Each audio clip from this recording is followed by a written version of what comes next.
Honorable adjudicators, esteemed members of the affirmative, ladies and gentlemen, a very good afternoon to you all. We have just heard a case from the affirmative side that paints a picture of idealism, a world where heinous crimes can be addressed with softer measures. They argue for a ban on the ultimate penalty for those who peddle death and destruction in our communities. However, the negative team stands before you today to inject a dose of reality into this debate. We stand firm in our conviction that, in the gravest of cases, the state must retain the right to use the death penalty for drug dealers. Therefore, we on the negative bench firmly reject the motion this House would ban the use of the death penalty for drug dealers. Before I dismantle the core of the affirmative's case, let me outline the negative team split. As the first speaker, I will establish the philosophical and practical justification for the death penalty in this specific context. I will advance two key arguments. First, on the principle of retributive justice and the immense harm caused by large-scale drug trafficking. And second, on the crucial role of the death penalty as a powerful deterrent.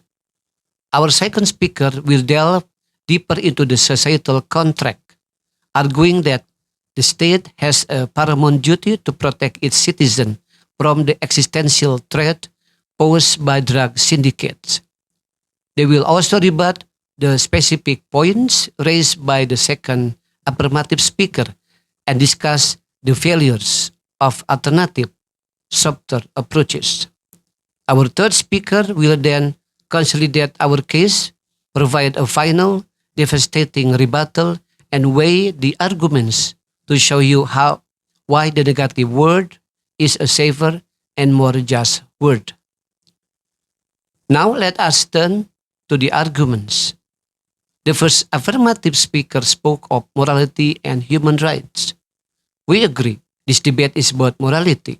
It is about the morality of protecting millions of lives from the poison that drug kingpins distribute.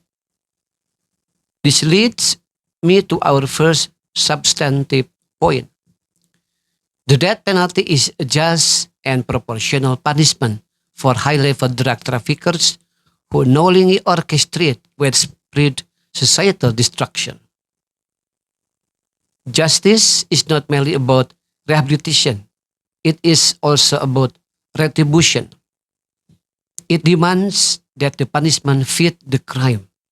Large-scale drug dealers are not petty criminals. They are merchants of death. Their product rips families apart, fuels violent crime, cripples economies, and condemns countless individuals, many of them young, to a life of addiction and misery, often leading to their premature death. The scale of this devastation is tantamount to mass killing, albeit indirectly. To equate this with other non-lethal crimes, as the affirmative has tried to do, is a grave mischaracterization. For the masterminds who operate these vast networks, knowing the ruin they cause, the ultimate penalty is not disproportionate. It is a reflection of the immense harm they inflict. Consider the opioid crisis in many parts of the world, which has claimed hundreds of thousands of lives. The U.S. Centers for Disease Control and Prevention, CDC, has documented tens of thousands of overdose deaths annually, directly linked to substances like fentanyl, often trafficked by large cartels. In our own region, in countries like the Philippines and here in Indonesia, we see daily reports from the BNN, or National Narcotics Agency, about the sheer volume of drug sales and the violent crime that accompanies the trade. These are not victimless crimes. The victims are the families mourning an overdose, the communities living in fear of gang violence, and the generation lost to addiction. The lives destroyed by a single drug lord can number in the thousands. Therefore, banning the death penalty for these individuals is an injustice to their countless victims. It signals that we value the life of the perpetrator more than the lives of the innocent citizen they have destroyed. Retaining the death penalty sends a clear, unequivocal message. Our society will not tolerate those who profit from mass suffering, and we will deliver justice that is proportional to their horrific crimes. But beyond justice, the death penalty serves a vital practical purpose. The death penalty serves as the ultimate and most powerful deterrent, uniquely capable of influencing the calculation of the powerful drug kingpins who are otherwise untouchable. The leaders of drug cartels operate in a world of calculated risk. They are insulated by layers of subordinates, wealth, and influence. Fines are a business expense, and long prison sentences, which they can often circumvent through corruption or intimidation, may not be a sufficient deterrent.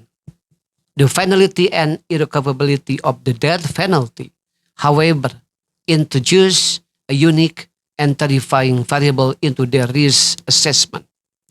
For the rational, profit-driven criminal mastermind, the prospect of losing their own life is the only threat that can genuinely outweigh the immense financial rewards of the drug trade.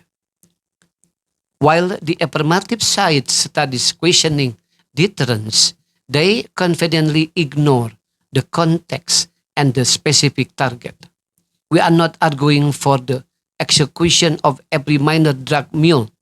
We are talking about a strategic tool against the leaders. In Singapore, which famously retains the death penalty for drug trafficking, government officials consistently attribute their relatively low rates of drug-related crime to their stringent laws. While correlation isn't causation, leaders like former Prime Minister Lee Kuan Yew have argued passionately that this ultimate deterrent is essential to prevent cartels from establishing a foothold in their nation. The very fact that drug syndicates go to extraordinary lengths to avoid capture in jurisdiction with capital punishment points to its deterrent effect on their strategic planning. Thus, removing the death penalty would be akin to unilateral disarmament in the war of drugs. It would signal to the world's most dangerous criminals that our country is a safer place to do business. It would embolden the very kingpins who are the source of the problem, leading to an influx of narcotics and even greater harm to our citizens. Retaining the death penalty is not just about punishing past crimes. It is a critical shield to prevent future ones. So, ladies and gentlemen, the educative team has begun to show you the stark reality of this debate. I have demonstrated that the death penalty is both a just retribution for the mass harm caused by the drugs lords and unique deterrent to protect our society. The affirmative case, while well intentioned, is dangerously naive. We urge you to look beyond their rhetoric and see the clear and present danger that their policy would unleash. Thank you.